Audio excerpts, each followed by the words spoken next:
ಪಿಜಿಗಳಿಗೆ ತಟ್ಟಿರುವಂಥದ್ದು gas ಬಿಸಿ. ಪಿಜಿಗಳಲ್ಲಿ 2 ಹೊತ್ತು ಮಾತ್ರ ಊಟ. ಸೋಮವಾರದಿಂದ ಶುಕ್ರವಾರದವರೆಗೆ 2 ಹೊತ್ತು ಊಟ ಅಂತ.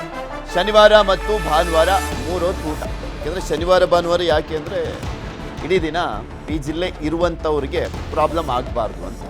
ಉಳಿದಂತೆ 2 ಹೊತ್ತು ಮಾತ್ರ ಊಟ. ದೋಸೆ, ಪೂರಿ, ಚಪಾತಿ ಇತರೆ ಪದಾರ್ಥಕ್ಕೆ ಬ್ರೇಕ್ ಹಾಕಲಾಗ್ತಾ ಇದೆ. ಏಕೆಂದರೆ ಹೆಚ್ಚಿನ ಹೊತ್ತು ಗ್ಯಾಸ್ ಆನ್ ಮಾಡಿರಬೇಕು ಅನ್ನುವಂಥ ಕಾರಣಕ್ಕೋಸ್ಕರ ರೈಸ್ ಐಟಮ್ಸ್ಗಳಿಗೆ ಜಾಸ್ತಿ ಈಗ ಪ್ರಿಫರೆನ್ಸ್.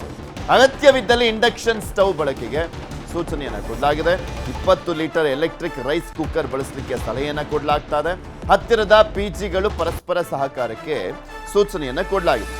ಒಂದೇ ಪಿಜಿ ಅಡುಗೆ ಮನೆಯಲ್ಲಿ ಆಹಾರ ತಯಾರಿ, ಇತರೆ ಪಿಜಿಗಳಿಗೆ ಆಹಾರ ಹಂಚಿಕೆ ಮಾಡಲಿಕ್ಕೂ ಕೂಡ ಸೂಚನೆಯನ್ನು ಕೊಡಲಾಗ್ತಾ ಇದೆ. ಹತ್ತತ್ರ ಒಂದು 10 ಲಕ್ಷಕ್ಕೂ ಹೆಚ್ಚು ಜನ ಪಿಜಿಗಳಲ್ಲೇ ಉಳ್ಕೊಂಡಿದ್ದಾರೆ ಬೆಂಗಳೂರಿನಲ್ಲಿ.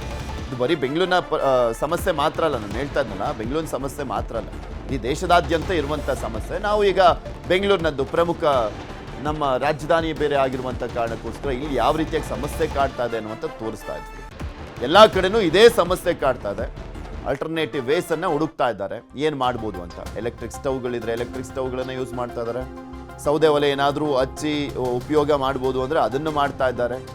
ಗ್ಯಾಸ್ ಮೇಲೆ ಅವಲಂಬಿತ ಆಗಿರುವಂಥವರು ಈಗ ಬೇರೆ ಬೇರೆ ಪ್ಲ್ಯಾನ್ಗಳನ್ನು ಮಾಡ್ಕೊಳ್ತಾ ಇದ್ದಾರೆ. ಅಂದರೆ 2 ಹೊತ್ತು ಊಟ ಮಾತ್ರ ಸೋಮವಾರದಿಂದ ಶುಕ್ರವಾರ, ಶನಿವಾರ ಮತ್ತು ಭಾನುವಾರ ಮಾತ್ರ 3 ಹೊತ್ತು ಊಟ. ಈ ರೀತಿಯಾಗಿ ಕೆಲವೊಂದು ಚೇಂಜಸ್ ಮಾಡ್ಕೊಳ್ತಿದ್ದಾರೆ.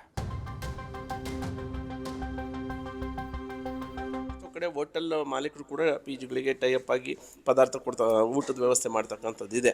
ಸೊ ಹಾಗಾಗಿ ಎಲ್ಲೋ ಒಂದು ಹತ್ರ ನಮಗೂ ಕೂಡ ಇದ್ರ ಬಿಸಿ ತಡ್ತಾ ಇದೆ ಅನ್ನುವಂಥ ಮಾತನ್ನು ಈ ಸಂದರ್ಭ. ಚಪಾತಿ ಬೇಯಿಸ್ತಕ್ಕಂಥದ್ದು, ದೋಸೆ ಬೇಯಿಸ್ತಕ್ಕಂಥದ್ದು, ಇವೆಲ್ಲ ಏನಾಗುತ್ತೆ, ಹಂಚು ಬೇಯ್ದು ಈಗ ಸಿಲಿಂಡರ್ ಜಾಸ್ತಿ ಯುಟಿಲೈಸ್ ಆಗುತ್ತೆ.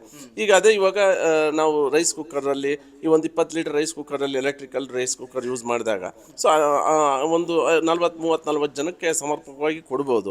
ಸೊ ಈ ನಿಟ್ಟಿನಲ್ಲಿ ಪದಾರ್ಥಗಳನ್ನ ಐಡೆಂಟಿಟಿ ಮಾಡಿ ಅದನ್ನು ಒಂದು ಸಮಿತಿ ಮಾಡಿ ಅದ್ರ ಬಗ್ಗೆ ಯಾವುದು ಅನುಕೂಲ ಆಗುತ್ತೆ ನಾವು ಕೂಡ ಎಲ್ಲ ಮಾಲೀಕರುಗಳನ್ನು ಜಾಗ್ರತೆ ಮೂಡಿಸೋದ್ರ ಜೊತೆಗೆ ಈ ಮುಂದಿನ ನಿರ್ಧಾರಗಳು ಏನೆಲ್ಲ ಮಾಡ್ಬೋದು, ಅನುಕೂಲಗಳು ನಮ್ಮ ಪಿ ಜಿ ವಾಸ ಇರ್ತಕ್ಕಂಥದ್ದು, ಅವ್ರವ್ರ ಬಿಸ್ನೆಸ್ನ ಉಳಿಸ್ಕೊಳ್ತಕ್ಕಂಥದ್ದು ಯಾವ ರೀತಿ ಎಲ್ಲ ಮಾಡ್ಬೋದು.